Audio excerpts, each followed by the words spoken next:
Assalamu alaikum students. Welcome to new topic meiosis from chapter number 5 cell cycle. In the previous lecture we have discussed about mitosis and now today I am going to describe meiosis, second part of the cell division. अब हम देखते हैं meiosis हमारे पास है क्या. ठीक है, first time meiosis का फिनोमिना किसने डिस्कवर किया? Meiosis was first discovered and described in 1876 by a scientist called as Oscar Hertwig. Oscar Hertwig first time described the process of meiosis in 1876. Now what is meiosis? Meiosis हमारे पास है क्या, इसकी हम definition देख लेते हैं. By definition हमारे पास meiosis क्या है. बाय डेफिनेशन हम देखें meiosis is the process by which, पहले मैं लिख लेती हूं, is the process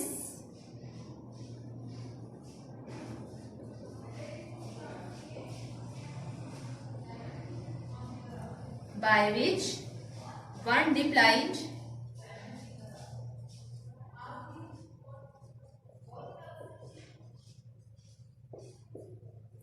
cell divides to generate 4 haploid cells. अब इसकी डेफिनेशन देखें. meiosis is the process by which one diploid cell, diploid जिसे हमने ब्रैकेट में 2 लिखा है, divides to generate 4 haploid cell. यानी कि एक diploid cell हमारे पास डिवाइड होके 4 haploid cell बना देता है, इसे हम meiosis कहते हैं. अब ये diploid क्या है, haploid क्या है, ये चीजें आपको कंफ्यूज करेंगी. तो हम पहले देख लेते हैं diploid का क्या मतलब होता है. diploid मीन्स ऐसा सेल जिसमें क्रोमोसोम पेयर्स की फॉर्म में हो. क्रोमोसोम्स आर इन पेयर्स, जिसमें हमारे पास क्रोमोसोम पेयर्स की फॉर्म में हो, कंप्लीट सेट हो, लाइक दिस वन. ये क्रोमोसोम है, ये पेयर बन जाएगा. जिसमें हमारे पास क्रोमोसोम पेयर्स की फॉर्म में हो, उस सेल को हम डिप्लॉइड कहते हैं. इसे हम 2n से भी रिप्रेजेंट करते हैं. और दूसरा हमारे पास है हैप्लॉइड. हैप्लॉइड का मतलब होता है हमारे पास हैप्लॉइड हाफ, जिसमें क्रोमोसोम पेयर्स की फॉर्म में ना हो. ठीक है, जिसे हम ये कहते हैं कि क्रोमोसोम्स जो है वो हाफ नंबर में हो, हाफ इन नंबर. क्रोमोसोम हमारे पास हाफ इन नंबर हो, जिसे हम एन भी कहते हैं. ठीक है, लाइक दिस वन. ठीक हो गया. Diploid means complete set of chromosome, chromosomes are in pairs. Haploid means half number of chromosomes are chromosomes not present in the form of pairs. इसकी हम यूं भी एग्जांपल दे सकते हैं, लाइक एक सेल में अगर 46 क्रोमोसोम है, ह्यूमन बॉडी की बात हो रही है, हमारी बॉडी में जो कंप्लीट सेट होता है वो क्रोमोसोम्स का कितना होता है, 46. अब इस पे अगर हम ऐसे सेल की बात करते हैं जिसमें हमारे पास 46 नंबर ऑफ क्रोमोसोम्स है, तो हम कहेंगे डिप्लॉइड सेल. अगर हम हैप्लॉइड की बात करते हैं तो डेफिनेटली उसमें कितने सेल्स होंगे, कितने क्रोमोसोम्स होंगे, 23, यानी कि उसके हाफ नंबर होंगे. Diploid means 46, haploid means 23. तो हम ये कहते हैं meiosis में हमारे पास एक डिप्लॉइड सेल जो है वो डिवाइड होकर 4 हैप्लॉइड सेल्स बनाता है. ठीक हो गया. अब इस पे डिप्लॉइड भी क्लियर, हैप्लॉइड भी क्लियर. सेकेंडली हम ये भी कहते हैं meiosis जो है हमारे पास ग्रीक वर्ड मियोन से निकला है. ठीक है, मियोन का मतलब होता है, मियोन से वर्ड डिराइव हुआ है, इसका मतलब होता है to make smaller, to make smaller. या जैसे हम रिडक्शन डिवीजन का नाम भी देते हैं, ऐसी सेल डिवीजन जिसमें रिडक्शन हो रही है, यानी कि डिप्लॉइड से हैप्लॉइड पे जा रहा है. ठीक है, तो इसमें हमारे पास रिडक्शन हो रही है. It results in reduction in chromosome number, chromosome number में कमी आ रही है. सो हम कहते हैं meiosis जो है वो ग्रीक वर्ड मियोन से निकला है, जिसका मतलब है टू मेक स्मॉलर, और it is also called as reduction division. Okay, this is about the introduction of meiosis. Now I am going to discuss phases of meiosis. अब हम देखते हैं phases of meiosis. Phases of meiosis में हमारे पास meiosis basically हमारे पास 2 step division है. इसमें first जो हमारे पास डिवीजन होती है उसे हम meiosis 1 का नाम देते हैं. ठीक है, और जो सेकेंड हमारे पास डिवीजन होती है उससे हम meiosis 2 का नाम देते हैं. ठीक है, तो फर्स्ट हम डिस्कस करेंगे meiosis 1. meiosis 1 हमारे पास सिमिलर टू माइटोसिस, इसके भी फर्दर आगे 2 फेजेस है हमारे पास. ठीक है, 2 स्टेप्स भी होगी. एक हमारे पास क्या होता है, कैरियोकाइनेसिस, एक होता है साइटोकाइनेसिस. ठीक है। Meiosis 1 is further divided into karyokinesis and cytokinesis. Meiosis 1 में होगा क्या? In meiosis 1 the homologous chromosomes in a diploid cell separate into two haploid daughter cell, यानी कि इसमें एक जो हमारे पास डिप्लॉइड सेल होगा उससे फर्दर हमारे पास 2 हैप्लॉइड सेल बनेंगे। ठीक है, ये बेसिक मैकेनिज्म है मियोसिस 1 का। मियोसिस 1 में क्या होगा? एक डिप्लॉइड सेल डिवाइड होगा हमारे पास और कितने बनाएगा जी? 2 हैप्लॉइड सेल। याद रहे मैं मियोसिस की बात नहीं कर रही, मियोसिस 1 की बात कर रही हूँ। वैसे तो हमने कहा है ना डिप्लॉइड सेल डिवाइड होकर 4 हैप्लॉइड सेल बनते हैं, लेकिन अभी हम मियोसिस 1 डिस्कस कर रहे हैं। मियोसिस 1 में हमारे पास एक डिप्लॉइड सेल डिवाइड होकर 2 हैप्लॉइड सेल बनाएगा। इसके लिए मैकेनिज्म क्या है हमारे पास? वो ये है कि मियोसिस 1 जो है आगे फर्दर डिवाइड होता है karyokinesis and cytokinesis. You know about karyokinesis?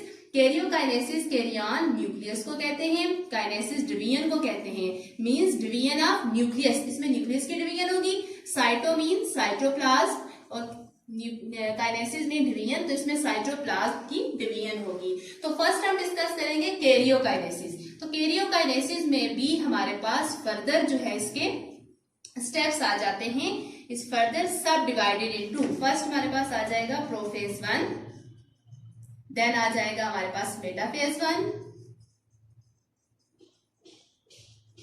Then anaphase 1, then telophase 1। These are the steps of karyokinesis. अब हम इन स्टेप्स को 1 by 1 डिस्कस करते हैं। वैसे तो हम माइटोसिस में डिस्कस कर चुके हैं, प्रोफेज क्या होता है, मेटाफेज क्या होता है, एनाफेज में क्या होता है, टीलोफेज में क्या होता है। बट हम देखेंगे कि मियोसिस 1 और माइटोसिस में कुछ डिफरेंसेस आ जाते हैं जो कि हमें यहाँ पे नजर आएंगे, और वो खास तौर पे हमें प्रोफेज 1 में नजर आएंगे। ठीक है, अब हम 1 by 1 डिस्कस करते हैं। प्रोफेज 1 में क्या प्रोसेसेस होते हैं, मेटाफेज में, एनाफेज में, टीलोफेज में। तो first I am going to discuss about prophase 1। Prophase 1 की जब हम बात करते हैं, प्रो पहले भी बता चुकी हूँ, बिफोर मतलब before the nucleus division, nucleus की डिवीजन से पहले हमारे पास कुछ प्रोसेसेस हो रहे होते हैं, हम वो डिस्कस कर रहे हैं। प्रोफेज 1 हमारे पास सबसे पहले इसकी क्वालिटी आ जाती है, it is the longest phase. ठीक है, ये सबसे जितनी भी हमारे पास सेल डिवीजन है, माइटोसिस है, मियोसिस है, उन सब में जो सबसे लॉन्गेस्ट फेज होता है वो प्रोफेज 1 होता है। इसकी रीजन क्या है वो भी हम आगे डिस्कस कर रहे हैं। सेकेंड हमारे पास ये होता है, आपको पता है प्रोफेज में हमारे पास जो भी क्रोमैटिन मटेरियल होता है, क्रोमैटिन मटेरियल जो कि थ्रेड लाइक स्ट्रक्चर होते हैं, वो कंडेंस होके हमारे पास क्या बन जाते हैं, क्रोमोसोम्स बन जाते हैं। तो ये भी हम डिस्कस कर भी चुके हैं। ठीक है, इसमें क्रोमैटिन मटेरियल क्रोमोसोम्स में चेंज हो जाता है। उसके बाद यहाँ पे हमारे पास कुछ खास किस्म के इवेंट्स होते हैं जो इस प्रोफेज 1 को बाकी तमाम स्टेप से डिस्टिंग्विश भी करते हैं, और इसकी वजह से ये लॉन्गेस्ट भी होता है। तो हम अपने उस फेज की तरफ चलते हैं। उसमें हमारे पास ये है कि जो होमोलोगस क्रोमोसोम्स है, यानी कि मैं इसमें नाम लिख लेती हूँ पहले, हमारे पास कौन से स्टेप होते हैं। एक होता है साइनेप्सिस, एक इसमें वर्ड आ जाता है, आप देखिए इसमें हमारे पास आ जाता है इसी से रिलेटेड बाइवेलेंट, फिर हमारे पास आ जाता है टेट्रॉड, फिर हमारे पास आ जाता है प्लाज्मेटा, फिर हमारे पास आ जाता है क्रॉसिंग ओवर। अब 1 by 1 हमें डिस्कस कर लेते हैं ये सब क्या होते हैं। सबसे पहले मैं बात करती हूँ क्रोमोसोम्स की। ठीक है, क्रोमोसोम अगर हम देखें तो वो कुछ इस तरह का स्ट्रक्चर होता है हमारे पास। ये देखें, ये हमारे पास एक क्रोमोसोम है। ठीक है, इस पूरे को इसको हम कहते हैं, ये हमारे पास क्या है, क्रोमैटिड, और जिस पॉइंट पे ये अटैच होते हैं क्रोमैटिड, इसे कहते हैं सेंट्रोमेयर। ठीक हो गया। अब जब मैं बात करती हूँ होमोलोगस क्रोमोसोम, किसकी बात करते हैं, होमोलोगस। होमोलोगस क्रोमोसोम का मतलब है कि क्रोमोसोम पेयर की फॉर्म में मौजूद होते हैं। ठीक है, अब हम देखते हैं क्रोमोसोम जब ये पेयरिंग हो जाएगी इनकी, ठीक है, इसके साथ हमारे पास सेट आ जाएगा this one, this one. Now this chromosome is present in the form of pair. अब ये क्रोमोसोम हमारे पास पेयर की फॉर्म में मौजूद है। ठीक है, पहले ये सिंगल था, अब डुप्लीकेशन हो गई है, ये इसी की डुप्लीकेशन हुई है, ये बिल्कुल वैसा ही इसका पार्ट होगा जैसा कि ये है। तो इसे हम क्या कहेंगे, हमारे पास अब ये क्रोमोसोम पेयर फॉर्म में आ गया है। आपके बाद हमारे पास इसमें अगर हम और से देखें तो ये देखिए हमारे पास ये एक क्रोमैटिड है, ये दूसरी क्रोमैटिड है, तो ये हमारे पास हम कहेंगे इसमें ये सिस्टर क्रोमैटिड है। ये क्या है हमारे पास, सिस्टर क्रोमैटिड, इन्हें हम सिस्टर क्रोमैटिड का नाम दे देते हैं। ठीक है, ये हमारे पास क्या है जी, सिस्टर क्रोमैटिड। ठीक हो गया। अब हम इस पे बात करते हैं बाइवेलेंट एंड टेट्राड। ठीक है, इससे पहले मैं आपको बता चुकी हूँ कि हमारे पास क्रोमोसोम क्या होता है, उसकी डुप्लीकेशन कैसे होती है। अब हम ये देखेंगे बाइवेलेंट क्या होता है और टेट्राड क्या होता है। ठीक है, अब जब हम बात करते हैं बाइवेलेंट की, तो ये हमारे पास एक पेयर है क्रोमोसोम का। ठीक है, तो ये हमारे पास एक पेयर, इसी के साथ जब हमारे पास दूसरा पेयर आ जाता है, ठीक है, ये हमारे पास क्या है, दूसरा पेयर, ये हमारे पास दूसरा पेयर आ चुका है क्रोमोसोम का। ठीक है, अभी क्रोमोसोम के 2 पेयर्स हैं हमारे पास। अब इन क्रोमोसोम्स की ये बताने से पहले मैं आपको बता दूं साइनेप्सिस क्या होता है। अब ये दोनों जो हमारे पास होमोलोगस क्रोमोसोम है, ये लाइन अप होते हैं। लाइन अप होने के बाद ये पेयरिंग करते हैं, तो इनकी पेयरिंग कुछ ऐसे होगी,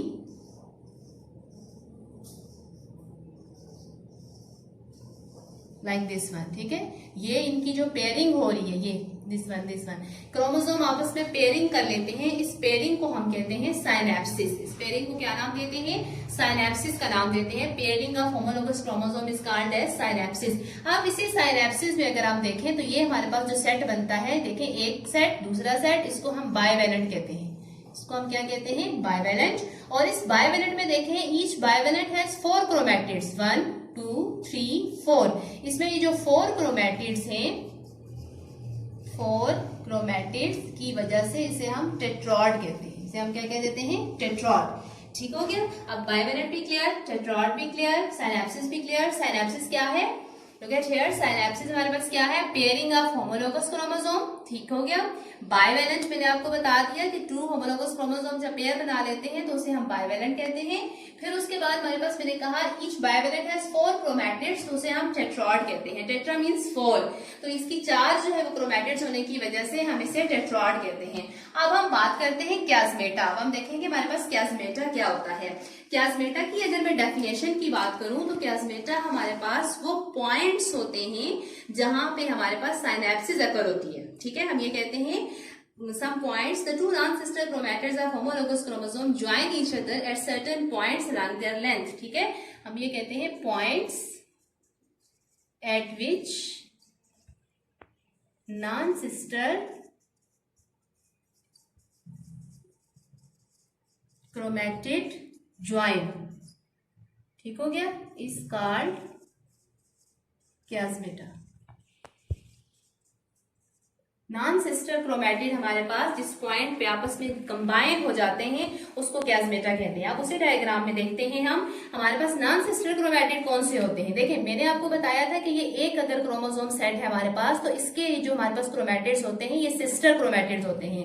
जब हम बात करते हैं इस क्रोमोसोम के क्रोमैटिड की और इस क्रोमोसोम के क्रोमैटिड की, तो ये जैसे कि मैं इन दोनों की बात करती हूँ, ठीक है, तो ये आपके पास हमारे पास हो जाते हैं नॉन सिस्टर क्रोमैटिड। ठीक है, इन्हें हम क्या कहते हैं, नॉन सिस्टर क्रोमैटिड। ये देखिए एक क्रोमैटिड इसका है, एक क्रोमैटिड इसका है, ये दोनों हो गए नॉन सिस्टर। अब ये नॉन सिस्टर क्रोमैटिड जिन पॉइंट्स पे आपस में एक्सचेंज कर रहे होते हैं मटेरियल, जिन पॉइंट्स पे अटैच हो जाते हैं, जो पॉइंट ऑफ अटैचमेंट है this one and this one, ये जो पॉइंट ऑफ अटैचमेंट है इसकी भी और ये पॉइंट ऑफ अटैचमेंट है इसकी भी, इस पॉइंट ऑफ अटैचमेंट को हम कहते हैं क्यास्मेटा।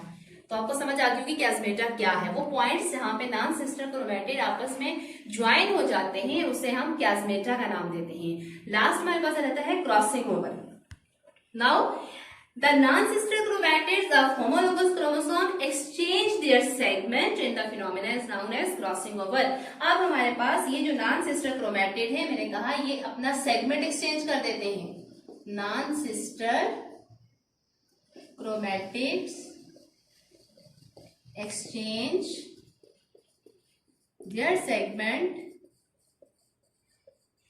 is called crossing over. अब कैसे, इसको मैं आपको अच्छे से डायग्राम की मदद से भी समझाती हूँ। उसके पहले इस डायग्राम में भी देख लें थोड़ा सा। ये हमारे पास जो नॉन सिस्टर क्रोमैटिड है ये क्यास्मेटा पॉइंट्स पे अटैच होते हैं और अटैचमेंट के बाद ये अपना सेगमेंट ट्रांसफर कर देते हैं। ये अपना सेगमेंट इसमें ट्रांसफर कर देगा, ये अपना सेगमेंट इसमें ट्रांसफर कर देगा। तो ये जो हमारे पास जेनेटिक मटेरियल की ट्रांसफरिंग होती है, इस पूरे फिनोमेना को हम क्या कहते हैं, क्रॉसिंग ओवर कहते हैं। ठीक है, अब हम इसको डायग्राम की मदद से भी समझते हैं कि क्रॉसिंग ओवर किस तरह से होती है। Now look at this diagram, these are the homologous chromosome. ये हमारे पास एक सेट है क्रोमोसोम, ये हमारे पास दूसरा सेट है क्रोमोसोम। अब आप इसमें देखें, ये हमारे पास क्रोमोसोम अलाइन हो गए हैं, लाइन अप हो गए हैं। लाइन अप होने के बाद ये साइनेप्सिस करेंगे, मतलब इनकी पेयरिंग होगी, ठीक है। यहाँ पे देखें, ये क्रोमोसोम पेयर बना रहे हैं, मैं एक ही ये आपको दिखा रही हूँ, यहाँ पे देखें, ठीक है। ये हमारी पेयरिंग हो रही है क्रोमोसोम की, और पेयरिंग में ये क्या करते हैं कि अपना जेनेटिक मटेरियल, ये अपना जेनेटिक सेगमेंट इसको ट्रांसफर कर देगा और ये अपना सेगमेंट इसको ट्रांसफर कर देगा। तो नेक्स्ट हमारे पास ये देखें, इस डायग्राम से आपको सही क्लियर हो रहा है। ये देखें, यहाँ पे ये रेड कलर था, आपके बार यहाँ ये सेगमेंट जो है वो इस क्रोमोसोम का इस पे आ चुका है। देखें, ये ब्लू कलर इंडिकेट कर रहा है कि इन्होंने अपना सेगमेंट एक्सचेंज कर दिया है, ठीक है। इसका सेगमेंट इसके पास आ चुका है और इसका जो रेड सेगमेंट था वो देखिए इसके पास जा चुका है, ठीक है। तो इन्हें हम कहते हैं कि ये हमारे पास क्या हो रही है, क्रॉसिंग ओवर हो रही है, मीन्स के जेनेटिक मटेरियल एक्सचेंज हो रहा है। तो इन्हें हम कहते हैं रिकॉम्बिनेंट क्रोमैटिड्स, और ये दूसरे जो हमारे पास रह जाते हैं इन्हें हम कहते हैं नॉन रिकॉम्बिनेंट क्रोमैटिड्स। अब ये जो हमारे पास ये एक्सचेंज होता है, इनका जो सेगमेंट एक्सचेंज हो जाता है, इसकी रीजन क्या होती है हमारे पास, इसकी रीजन ये होती है कि रिकॉम्बिनेशन आ जाती है, वेरिएशंस आ जाती हैं, चेंजेस आ जाती हैं। इसकी वजह से ये क्रोमोसोम का मटेरियल जो है वो एक्सचेंज हो जाने की वजह से रिकॉम्बिनेशंस आती हैं, वेरिएशंस आती हैं, जो कि हम कहते हैं कि प्रोफेज 1 में हमारे पास वेरिएशंस आती हैं, ठीक है। This is about the crossing over. अब हम देख लेते हैं, प्रोफेज में हमने देखा, प्रोफेज 1 में हमने क्रॉसिंग ओवर जो हमारे पास बेसिक एक मैकेनिज्म है हम डिस्कस कर चुके हैं।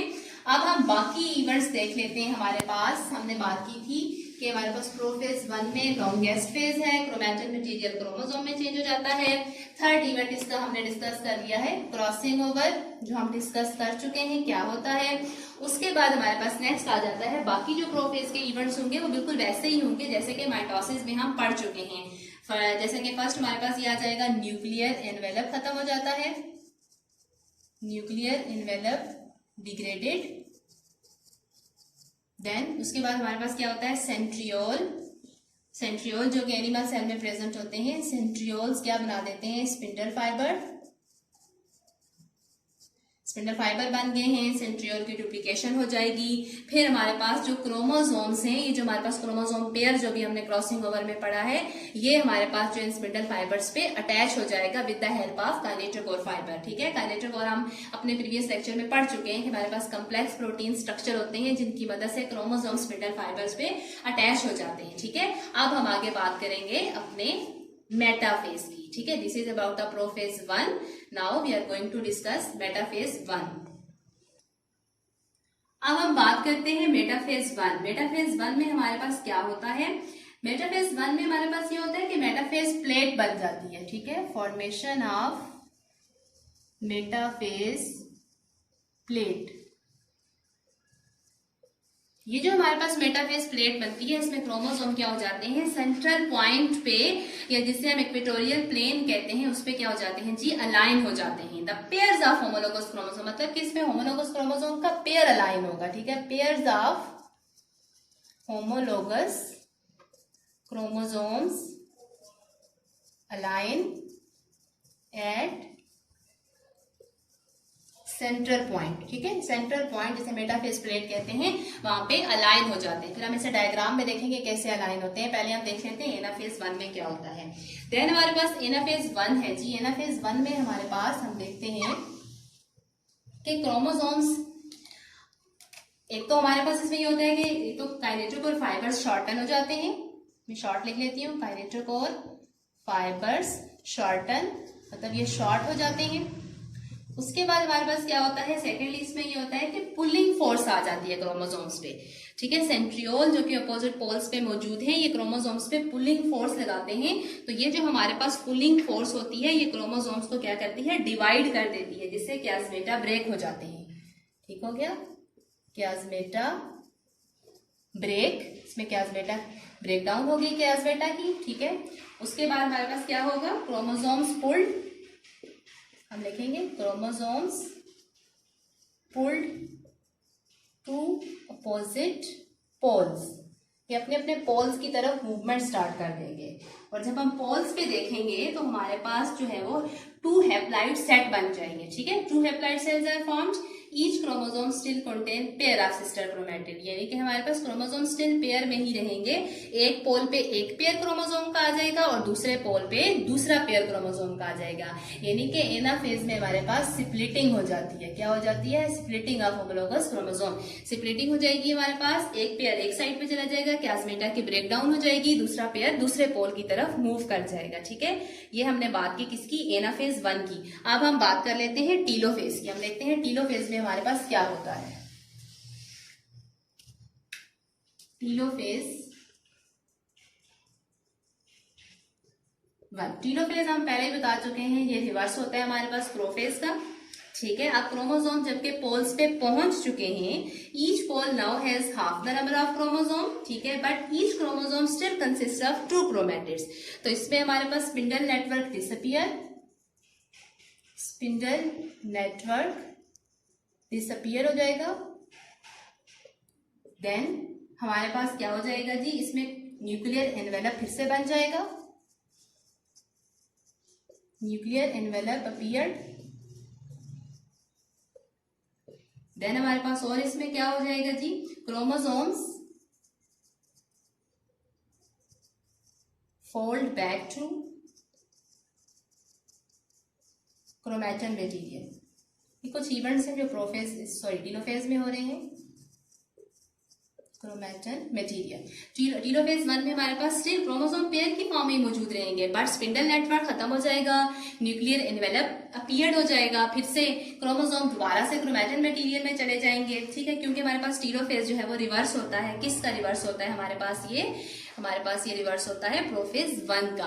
अब इसी के साथ हम देख लेते हैं फाइनल जो हमारे पास दूसरी डिवीजन की हमने बात की थी, जो कि है साइटोकाइनेसिस। ठीक है, साइटोकाइनेसिस भी देख लेते हैं, फिर एक ही बार हम डायग्राम देखते हैं। साइटोकाइनेसिस हमने 2 बातें डिस्कस की थी, कैरियोकाइनेसिस एंड साइटोकाइनेसिस। कैरियोकाइनेसिस हम पढ़ चुके हैं, सारी न्यूक्लियस डिवीजन खत्म हो चुकी है। अब हम बात करते हैं साइटोकाइनेसिस, यानी कि साइटोप्लाज्म की डिवीजन हो जाएगी। ठीक है, साइटोकाइनेसिस जिसे हम यूं भी कहते हैं pinching of the cell membrane. इसे हम क्या कहते हैं? Pinching of cell membrane. Cell membrane pinch हो जाती है, इन्विजिनेट हो जाती है, pinching of cell membrane in case of animal cell. ठीक है, और एनिमल सेल में जैसे ही सेल मेम्ब्रेन की पिंचिंग हो जाएगी तो हमारे पास जो है वो आप देखते हैं 2 हैप्लॉइड डॉटर सेल्स बन जाएंगे। ठीक है, क्या बन जाएंगे? हमारे पास 2 हैप्लॉइड डॉटर सेल्स। जैसे मैंने पहले बात की थी, ये एक हमारे पास डिप्लॉइड सेल है, अब हमारे पास ये कन्वर्ट हो चुका है 2 हैप्लॉइड सेल में। ठीक हो गया, मियोसिस 1 यहाँ पे हमारे पास क्या हो जाती है? कंप्लीट हो जाती है। ठीक है, डिप्लॉइड सेल कन्वर्ट हो जाएगा हैप्लॉइड सेल्स में, साइटोकाइनेसिस हो जाएगी, ब्रेकडाउन हो जाएगी, सेल मेम्ब्रेन की पिंचिंग की वजह से दोनों सेल्स सेपरेट हो जाएंगे। अब इसको हम डायग्राम की मदद से देखते हैं सारे स्टेप्स में क्या क्या इवेंट्स हैं। Now look at this diagram, the meiosis 1। ठीक है, मियोसिस 1 में हमारे पास फर्स्ट देखें प्रोफेज 1। प्रोफेज 1 में हमारे पास ये देखें होमोलोगस क्रोमोसोम, ये क्रॉसिंग ओवर का प्रोसेस जो हम डिटेल से पढ़ चुके हैं, टेट्रॉड फॉर्मेशन। ठीक है, देन ये स्पिंडल नेटवर्क हमारे पास बन जाता है, सेंट्रियोल की डुप्लीकेशन हो जाती है। देन हमारे पास आ जाता है मेटाफेज। मेटाफेज में हमने बात की थी, क्रोमोसोम जो है वो मेटाफेज प्लेट बनाते हैं, सेंट्रल पॉइंट पे अलाइन हो जाते हैं। देखें, बट इसमें एक चीज है कि ये pair of homologous chromosome align होते हैं। देखिए, ये पेयर की फॉर्म में मौजूद है, ये भी पेयर की फॉर्म में मौजूद है। ये होमोलोगस क्रोमोसोम सेंट्रल पॉइंट पे अलाइन होकर मेटाफेज प्लेट बना देते हैं। देन इस डायग्राम में देखें जी एनाफेज 1। एनाफेज 1 में देखें जी क्लासमेटा की ब्रेकडाउन हो जाती है। क्लासमेटा यहाँ से जब इनकी ब्रेकडाउन होगी तो ये एक पेयर क्रोमोसोम का इस पोल की तरफ मूव करेगा और ये जो हमारे पास पेयर है वो इसकी तरफ मूव कर जाएगा। तो ये एक पेयर ये इधर चला जाएगा, ये एक पेयर हमारे पास इधर आ जाएगा। रिजल्ट में हमारे पास टीलोफेज में देखिए साथ साइटोकाइनेसिस भी, इसमें हमारे पास क्या हो रहा है? देखिए, सेल मेम्ब्रेन की पिंचिंग की वजह से ये सेल अपोजिट पोल्स पे जा चुके हैं। अब हमारे पास ये है, इसमें हमारे पास आप देखें, ये देखें हमारे पास ये एक सेट क्रोमोसोम का यहाँ पे आ चुका है, एक सेट क्रोमोसोम का वहां पे जा चुका है। ठीक है, तो ये हमारे पास ये सेल मेम्ब्रेन की यहाँ से पिंचिंग हो जाएगी, ये बिल्कुल सेपरेट हो जाएगी। साइटोकाइनेसिस में हमारे पास ये सेपरेट हो जाएगी, यहाँ से ये सेल अलग हो जाएगा, ये सेल हमारे पास अलग हो जाएगा। देन इन दोनों सेल्स के अंदर अब हमारे पास जो अगला फर्दर जो प्रोसेस होगा जिसे हम कहते हैं मियोसिस 2।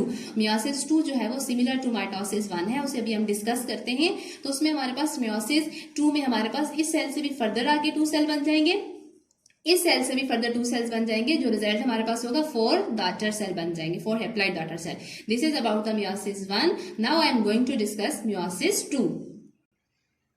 ओके जी, अब हम बात करते हैं मियोसिस 2। ठीक है, अब जिस तरह हमने कहा था मियोसिस हमारे पास 2 स्टेप मैकेनिज्म है। मियोसिस 1 हम डिटेल से डिस्कस कर चुके हैं, अब है हमारे पास मियोसिस 2।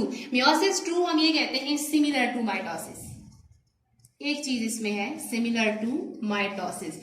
ये हमारे पास ऐसा स्टेप है, ऐसी स्टेज है जिसमें जो सारे के सारे इवेंट्स है वो बिल्कुल वैसे ही होते हैं जैसे कि माइटोसिस में होते हैं। ठीक है, तो इसके इवेंट्स जो हम देख लेते हैं, इसमें इवेंट्स हमारे पास कौन कौन से होते हैं मैं लिख लेती हूँ। इसमें आ जाएगा प्रोफेज 2, देन हमारे पास आएगा मेटाफेज 2, फिर हमारे पास आ जाएगा एनाफेज 2, लास्ट में टीलोफेज 2, और इसके रिजल्ट में हमारे पास 4 हैप्लॉइड सेल बन जाएंगे। इसको सिंपल हम डायग्राम की मदद से समझ लेते हैं, क्योंकि ये डिटेल से सारा जो है वो मैं माइटोसिस में डिस्कस कर चुकी हूँ। ये सारे इवेंट्स जो हैं वो सिमिलर हैं किसके जी, माइटोसिस डिवीजन के। तो हम जस्ट डायग्राम की मदद से देख लेते हैं किस तरह से 4 हैप्लॉइड सेल बनते हैं। ओके जी, ये हमारे पास है मियोसिस 2 डिवीजन। मियोसिस 2 में हमारे पास देखें ये जो हमारे पास 2 सेल बने हैं, ठीक है, ये हमारे पास मियोसिस 1 का रिजल्ट है। मियोसिस 1 में हमने कहा था डिप्लॉइड सेल डिवाइड होकर 2 हैप्लॉइड सेल बना देता है। अब ये जो हमारे पास हैप्लॉइड सेल है इनमें मियोसिस 2 स्टार्ट हो जाएगी। मियोसिस 2 का हम फर्स्ट स्टेप देख लेते हैं, प्रोफेज 2। प्रोफेज में ये क्रोमैटिन मटेरियल दोबारा से क्रोमोसोम में कन्वर्ट हो जाएगा, स्पिंडल्स बनेंगे, सेंट्रियोल की डुप्लीकेशन हो जाएगी। देन हमारे पास मेटाफेज 2। मेटाफेज 2 में अगेन वही स्टेप के हमारे पास जो क्रोमोसोम्स हैं वो क्या हो जाएंगे, अलाइन हो जाएंगे सेंट्रल पॉइंट पे। देन हमारे पास क्या आ जाता है जी, एनाफेज 2। एनाफेज 2 में देखें, हम यहाँ पे देख लें एनाफेज 2 में कि ये क्रोमोसोम की स्प्लिटिंग हो जाएगी, इनकी ब्रेकडाउन होगी। ये देखें, ये मूव करेंगे अपोजिट पोल्स पे। ये सब हम डिटेल से डिस्कस कर चुके हैं। देन हमारे पास एनाफेज 2 के बाद फाइनल हमारे पास देखें, इस सेल में भी हमारे पास देखें ये प्रोसेस होकर ये हमारे पास 2 सेल बन जाते हैं। और इस सेल में भी हमारे पास देखें आफ्टर प्रोफेज 2, मेटाफेज 2, टीलोफेज 2, ये हमारे पास फाइनल रिजल्ट में देखें ये 2 डॉटर सेल बन रहे हैं। ठीक है, ये हमारे पास टीलोफेज के बाद यहाँ से पिंचिंग होगी, साइटोकाइनेसिस होगी, तो हमारे पास ये सेल सेपरेट हो जाएंगे, 2 haploid cell, 2 haploid cell. And in the result हम ये कह सकते हैं कि हमारे पास जो है मियोसिस 2 में 4 हैप्लॉइड सेल्स बन जाते हैं। नाउ देखिए मियोसिस 1 में हमारे पास हमने बात की थी, डिटेल से हम देख लेते हैं। मियोसिस 1 में हमारे पास इंटरफेज, देन इसमें prophase 1, metaphase 1, anaphase 1, telophase 1। Telophase में हमारे पास जो 2 सेल बने उनमें मियोसिस 2 स्टार्ट हो गई। मियोसिस 2 में हमारे पास एक सेल में भी मियोसिस 2, दूसरे सेल में भी मियोसिस 2। तो आप देखते हैं रिजल्ट में हमारे पास 4 हैप्लॉइड सेल्स बन जाते हैं। तो हमने यही बात की थी कि मियोसिस हमारे पास वो डिवीजन है जिसमें एक डिप्लॉइड सेल जो है वो डिवाइड होकर 4 हैप्लॉइड सेल में कन्वर्ट हो जाता है। This is whole about the topic meiosis. मेरे ख्याल से आपको अच्छे तरीके से समझ आ गया होगा। अगर नहीं भी समझ आया तो आप दोबारा इसे अच्छे से रीड करें, इसकी स्लाइड्स देखें, ये आपको बहुत अच्छे से क्लियर हो जाएगा।